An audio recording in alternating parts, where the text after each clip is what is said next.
রান্না করতে আসলাম, বেগুন পোড়া করবো। ওই দেখো এখানে গ্যাস জ্বালিয়ে চাটনিটা চাপিয়ে দিলাম,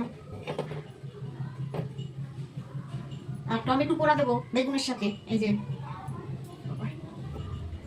চাটনিটা হচ্ছে বড়, টমেটো মাঝখান থেকে করছি, আর বেগুনের মধ্যে রসুন ঢুকিয়ে দিচ্ছি। এই যে বেগুনটা মাঝখান থেকে একটু চিড়ে নিয়েছি, এই যা করলো, ঠিক আছে। দেখো এইভাবে এই ফাঁকার মধ্যে এইভাবে দিয়ে দিচ্ছি, দারুণ লাগে খেতে এরকম রসুন পুরো ইয়ে দিয়ে। দেখো এই একটা রসুন কি মোটা, দেখেছো? দেখো এক কোয়া রসুন,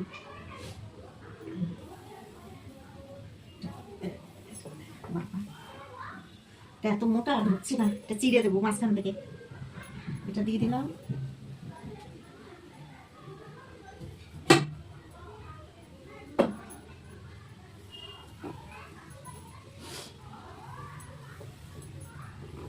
এই দেখো এইভাবে ঢুকিয়ে দিয়েছি। তোমরা চাইলে চারি পাশ দিয়ে দিতে পারো, আমি এক পাশ দিয়েই দিয়ে দিলাম। এটাকে এইদিকে করে দিলাম যাতে রসুনটাও পোড়া হবে।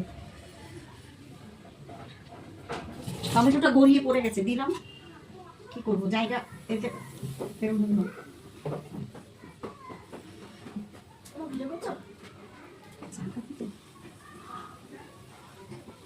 পোড়া হোক আস্তে আস্তে। বন্ধুরা আমি এপাশে পেঁয়াজ কলিটা ভাজা বসিয়ে দিই বেগুন পোড়া হতে হতে। এই যে পেঁয়াজ কলি কেটে, আলু আর পেঁয়াজ কলি কেটে ধুয়ে নিয়েছি, আর আমি এখানে একটু পেঁয়াজ কুচিয়ে নিয়েছি, পেঁয়াজ দেবো। এই যে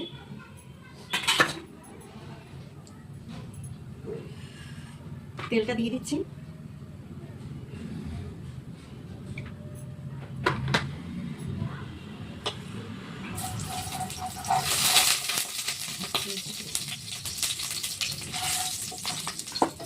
পেঁয়াজটা দিয়ে দিই।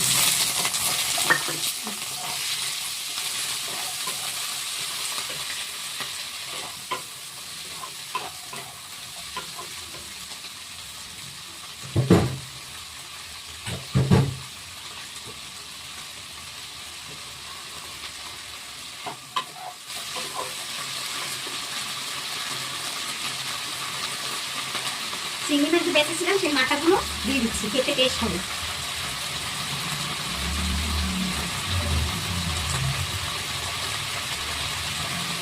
মাথাগুলো রেখে দিয়েছিলাম, এটা খেতে দারুণ লাগে। আর এখন শীতকালে চিংড়ি মাছের মাথায় একটু ভিড় হয়।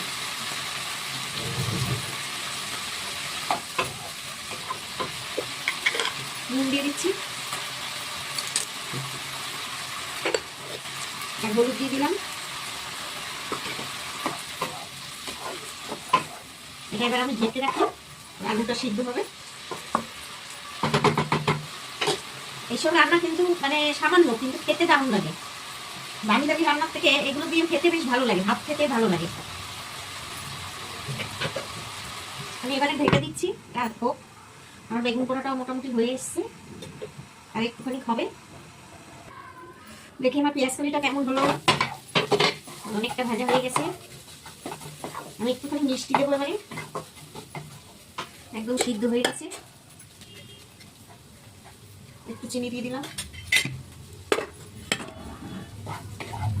আর দিকে আমার বেগুন পোড়াটাও হয়ে গেছে, ছাড়ানো হয়ে গেছে।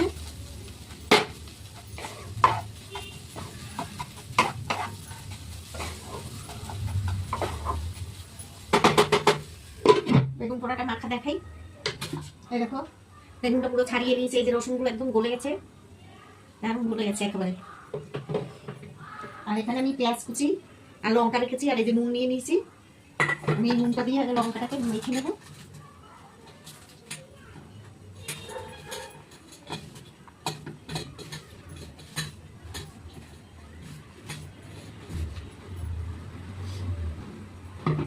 এটাকে আমি ঢেলে দিচ্ছি পেঁয়াজের মধ্যে। গরম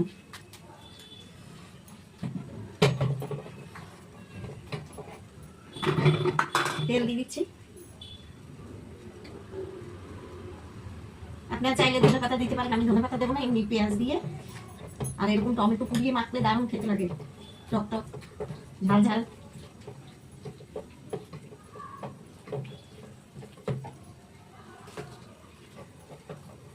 এখনকার লঙ্কাগুলো ভীষণ ঝাল, ভীষণ। একটা গোটা লঙ্কা দিয়েছি, খুব ঝাল হবে। এটা রুটি দিয়েও খেতে ভালো লাগে। রুটি দিয়ে বেশি ভালো লাগে ভাতের থেকে। এই দেখো হয়ে গেল বেগুন পোড়া, আর আমার পেঁয়াজ কলি ভাজাও হয়ে গেল। এবারে নামিয়ে দেবো। পেঁয়াজ কলিটাও নামিয়ে দিচ্ছি।